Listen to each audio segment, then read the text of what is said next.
अस्सलामुअलैकुम everyone, welcome back. आज की इस वीडियो के अंदर हम बात करेंगे कि हम किस तरह से अपने वेब पेज के ऊपर ऑर्डर लिस्ट, अनऑर्डर लिस्ट और डिस्क्रिप्शन लिस्ट क्रिएट कर सकते हैं। तो चलें वीडियो को स्टार्ट करते हैं। तो आप देख सकते हैं कि यहाँ पर मैंने HTML का स्टार्टर कोड जनरेट किया हुआ है। यहाँ से हम अपनी कोडिंग को स्टार्ट कर सकते हैं। तो सबसे पहले हम बात करते हैं ऑर्डर लिस्ट की।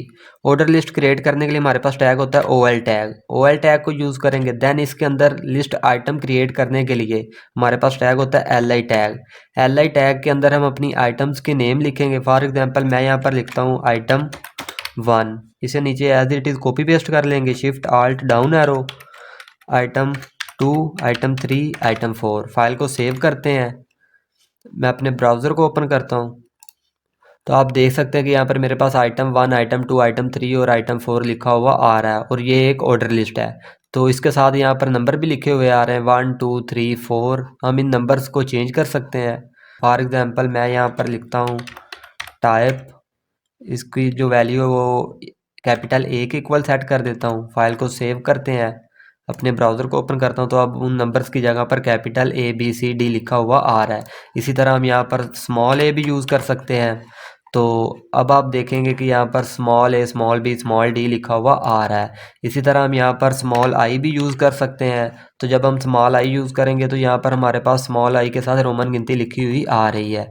इसी तरह हम यहाँ पर कैपिटल I भी यूज़ कर सकते हैं। फाइल को सेव करते हैं।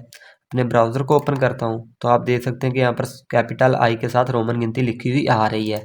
अब हम बात करते हैं अनऑर्डर लिस्ट की। अनऑर्डर लिस्ट के लिए हमारे पास टैग होता है UL टैग। UL टैग के अंदर हम अपनी लिस्ट आइटम को लिखने के लिए वही टैग यूज़ करते हैं LI टैग। LI टैग के अंदर हम अपनी आइटम्स के नेम लिखेंगे। फॉर एग्जांपल मैं वैसे ही आइटम 1 लिखता हूँ। तो देन मैं इसे एज इट इज़ नीचे कॉपी पेस्ट कर लेता हूँ, शिफ्ट आल्ट डाउन एरो।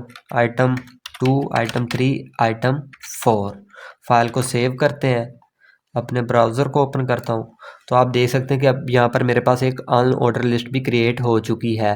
तो आइटम 1, आइटम 2, आइटम 3 और आइटम 4 लिखा हुआ आ रहा है। इसके साथ ये जो आपको डॉट नज़र आ रहा है इसे हम कहते हैं डिस्क।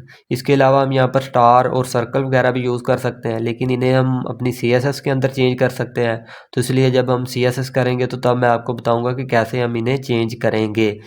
ओके गाइस, तो अब हम बात करते हैं डिस्क्रिप्शन लिस्ट की। डिस्क्रिप्शन लिस्ट क्रिएट करने के लिए हमारे पास एक टैग होता है DL टैग। DL टैग के अंदर अपनी टर्म का नेम लिखने के लिए हमारे पास टैग होता है DT टैग। DT टैग के अंदर हम अपनी टर्म्स का नेम लिखेंगे। फॉर एग्जांपल मैं यहाँ पर लिखता हूँ अली। अली अली के रिलेटिव जो भी हमने डिस्क्रिप्शन लिखनी है उसके लिए हमारे पास एक टैग होता है DD टैग। इसे हम डिफाइन टैग भी कहते हैं। तो देन हम यहाँ पर DD टैग यूज़ करेंगे। इसके अंदर हम अपने उस टर्म के रिलेटिव जो भी डिस्क्रिप्शन लिखनी है वो लिखेंगे। फॉर एग्जांपल मैं अली के रिलेटिव लिखता हूँ Ali is 21 years old. File को सेव करते हैं। मैं अपने ब्राउज़र को ओपन करता हूँ तो आप देख सकते हैं कि मेरे पास अली और अली के रिलेटिव जो डिस्क्रिप्शन लिखी है अली इज़ 21 ईयर्स ओल्ड वो भी लिखी हुई आ रही है। इसी तरह हम इसे एज इट इज़ नीचे कॉपी पेस्ट भी कर सकते हैं। तो देन मैं यहाँ से नेम को चेंज कर देता हूँ। अली की जगह पर मैं लिख देता हूँ अहमद। यहाँ पर भी नेम को चेंज करते हैं Ahmed. Then Ahmed is 22 years old. File को सेव करते हैं। अपने ब्राउज़र को ओपन करता हूँ तो आप देख सकते हैं कि यहाँ पर मेरे पास अब अहमद के रिलेटिव भी डिस्क्रिप्शन लिखी हुई आ रही है। Ahmed is 22 years old. Okay guys, तो कुछ इस तरह से हम अपनी ऑर्डर लिस्ट, अनऑर्डर लिस्ट और डिस्क्रिप्शन लिस्ट क्रिएट कर सकते हैं। आई होप आपको अच्छी तरह समझ आई होगी कि हमने किस तरह से इन्हें क्रिएट किया है। Thank you guys for watching this video.